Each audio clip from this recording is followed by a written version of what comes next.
Deməli dostlar, gəldik çatdıq advanced səviyyəsinə. Doğrudan da bu böyük bir inkişafdır. Və yaxud da siz əgər indi başlayanda advanced səviyyəsinə qədər gəlmişdinizsə və indi birbaşa buradan başlayırsınızsa, bilməyinizi istəyirəm ki, advanced səviyyəsi kifayət qədər ciddi bir səviyyədir. Əgər rahat şəkildə danışa bilmirsinizsə hələ, əgər sürətinizdə problem varsa, əgər axıcılığınızda problem varsa, mən məsləhət görməzdim ki, advanced səviyyəsinə başlayasınız. Çünki buradakı məsələlər sizin sürətinizə, axıcılığınıza çox da təsir eləməyəcək. Siz sürətli axıcılığı B1, B2 səviyyələrində artıq öyrənməliydiniz. Əgər öyrənməmisinizsə, mütləq şəkildə qayıdın əvvəlki dərslərə, oradakı praktikalar eləyin. Əmin olun ki, 100% həm sizin sürətiniz, həm axıcılığınız, həm istədiyiniz formada rahat Azərbaycanca beyninizdə tərcümə eləmədən danışıq, sizdə lazımi qədər alınacaq. Advanced səviyyəsi digər səviyyələrdən ondan fərqlənir ki, siz advanced səviyyəsində artıq akademik şəkildə danışmağa başlayırsınız. İstifadə etdiyiniz hər şeyi artıq öz dilinizdəki kimi başa düşürsünüz. Yəni, mən həmişə videoların əvvəllərində deyirdim ki, məsəl üçün bir sözü, bir have feilini öyrənəcəksinizsə, onu bir ingilisin başa düşdüyü kimi başa düşmək. Advanced səviyyəsinə çatmış bir tələbə, hələ bitirməmiş bir tələbə artıq bunu tam şəkildə mənimsəyir. Advanced-də artıq onları rahat şəkildə necə istifadə edə bilər, bax, onları öyrənir və daha akademik sözlər, daha çox frazalar, daha mürəkkəb cümlə strukturları öyrənir və bununla da səviyyəsini advanced-ə yüksəltmiş olur. Bir də əlavə olaraq o məlumatı verim ki, siz əgər advanced səviyyəsində bilirsiniz, amma advanced səviyyəsində danışmırsınızsa, yenə də siz advanced səviyyəsində olmuş olmursunuz. Əgər sizdən biri imtahan götürürsə, siz advanced səviyyəsində danışmağa cəhd göstərməlisiniz. Misal üçün, siz deyə bilərsiniz ki, bura nə ilə gəldin? Bir də deyə bilərsiniz ki, bura gəlmək üçün hansı nəqliyyat vasitəsindən istifadə elədin? Siz ikisini də deyə bilirsiniz, amma siz bura nə ilə gəldin deməyi tərcih edirsinizsə, sizin qarşınızda oturan sizin advanced olduğunuzu çox da fərqinə varmayacaq. Bir də bəzi insanlar native speaking-lə advanced səviyyəsini qarışdırırlar. Native speaking odur ki, bu dil daşıyıcılarının, belə deyək də, danışdığı o rahatlıq, onların, məsələn, necə ki, biz Azərbaycan dilində heç fikirləşmədən, heç bir qrammatik düstur ağlımıza gəlmədən danışırıq. Bax, o formada danışıq native speaking-dir, yəni doğma dilində danışmaq. Advanced səviyyəsi o demək deyil, yəni siz elementary səviyyəsində belə çox native danışa bilərsiniz. Heç hiss olunmaz ki, siz daha mürəkkəb cümlə strukturlarını bilmirsiniz. Deməli, keçirik dərsə. Bugünkü dərsimiz advanced modal verbs'dür.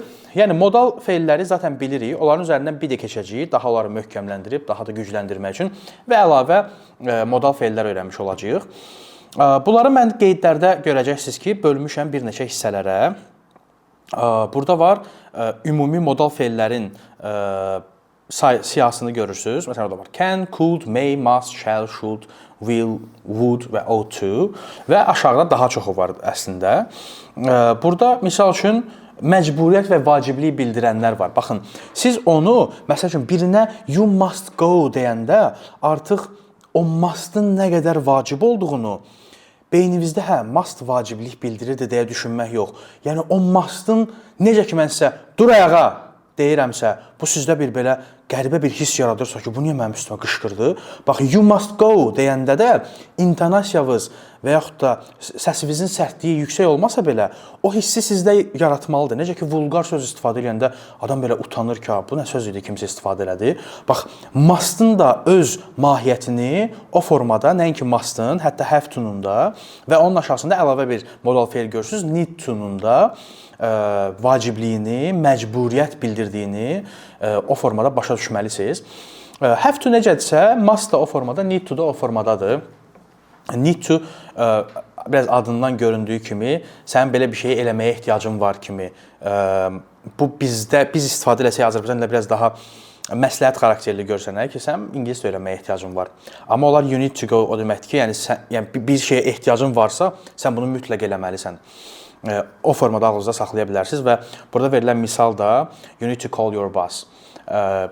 Müdirivə zəng eləməlisən. Yəni, bu vacibdir. Hər hansı bir problem yaranıb və you have to call your boss. You must call your boss. You need to call your boss. Bu şəkildə istifadə edəcəksiniz. Onun aşağısında məsləhət və təklif bildirən modal feillərimiz var. Biz should və ought to-dan danışmışdıq və had better var orada. Had better də kifayət qədər istifadə olunur. Hətta bəzən ümumiyyətlə had-i istifadə eləmirlər ya da çox birləşdirirlər. Birisi də you, had ya da I, had birləşirsə I'd, you'd kimi olur və danışıqda isə bu ümumiyyətlə hiss olunmur. You'd better go deyirlər. You'd better. Oradakı d b ilə birləşdiyi üçün səslənişdə itir və you better go deyirlər. Əslində bu you had better go deməkdir ya da I had better go. Mən getməliyəm. Yəni getsəm yaxşı olar. Bu artıq vaciblik bildirmir də. Bilirsiniz ki, should, ought to bunlar necə ki məsləhət xarakterli idisə, had better də o şəkildə məsləhət, belə deyək, təklif bildirir ki, you had better learn English. Yəni ingiliscə öyrənsən yaxşı olar. Sənin üçün məsləhət ki, ingiliscə öyrənəsən.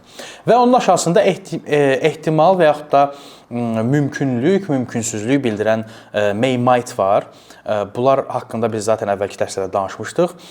It may rain tomorrow deyirsinizsə, bu demək ki, siz ehtimal verirsiniz ki, yəqin ki, sabah artıq yağış yağacaq. Ya da might da həmin formada istifadə edirdik. Və could isə biz öyrənmişdik ki, could əslində can'in keçmişidir və bilmək, bacarmaq mənasındadır. Biz could'u bax may ilə might istifadə etdiyimiz formada istifadə edə bilirik əslində artıq advanced olaraq. Yəni advanced-də biz bunları öyrəndikcə siz görəcəksiniz ki, bəzi qrammatik qaydalar avtomatik pozulmağa başlayır. Bu sizin o belə deyək, danışığınızı əslində daha da rahatlaşdıracaq ki, mən demək istədiyim kimi danışa bilərəm. Bax, could onlardan biridir. Məsələn, she could be at home deyəndə, o deməkdir ki, o evdə ola bilər. Biz əslində evdə ola bilərdi, yəni bacarardı şəklində də başa düşə bilərik, kontekstə görə dəyişəcək. Və yaxud da ki, bunu elə bu may, might-i istifadə etdiyimiz kimi could'u da istifadə edə bilərik. Burada elə verdiyim misal, indi dediyim misallar eynidir. She could be at home, yəni o evdə ola bilər deməkdir. Daha sonra aşağıda icazə və imkan modal feilləri var. Bunlar da can-lə could, yenə burada could artıq tamam fərqli bir mənadadır. Bunlar haqqında zaten biz danışmışıq, əvvəlki dərslərimizdən bilirsiniz. Və may ilə might, yenə biz may ilə might öyrənəndə həm icazə məsələsini, həm də ki ehtimal məsələsini ikisini bir yerdə öyrənmişdik və burada da artıq qarşılaşırıq ki, may ilə might həqiqətən də icazə və imkan mənasında olan modal feillərdir. Və daha sonra aşağıda onlar haqqında misallar və s. görəcəksiniz qeydlərin içərisində. Ondan sonra sözlərimiz var, cümlələrimiz, tekstlərimiz və bunları yaxşı-yaxşı öyrənib növbəti mövzuya keçməliyik. Baxın, bu artıq, mən onsuz da bunları bilirəm, buna ehtiyac yoxdur deməyin. Çünki əgər advanced öyrənirsinizsə, bunu artıq tam dərinliyi ilə bilməlisiniz, başa düşməlisiniz. Hətta biri sizdən soruşanda ona izah eləyə biləcək bacarıqda olmalısınız. Amma bu üstündən bir il keçəndən sonra artıq avtomatik onu necə izah eləyəcəyiniz sizin yadınızdan çıxacaq. Çünki avtomatik danışa biləcəksiniz. Necə ki, mən indi Azərbaycanca danışıram, amma sizə Azərbaycan dilinin qrammatikasını izah eləyə bilmərəm. Belə, dostlar, növbəti videoda görüşərik. Özünüzə yaxşı baxın. Hələlik.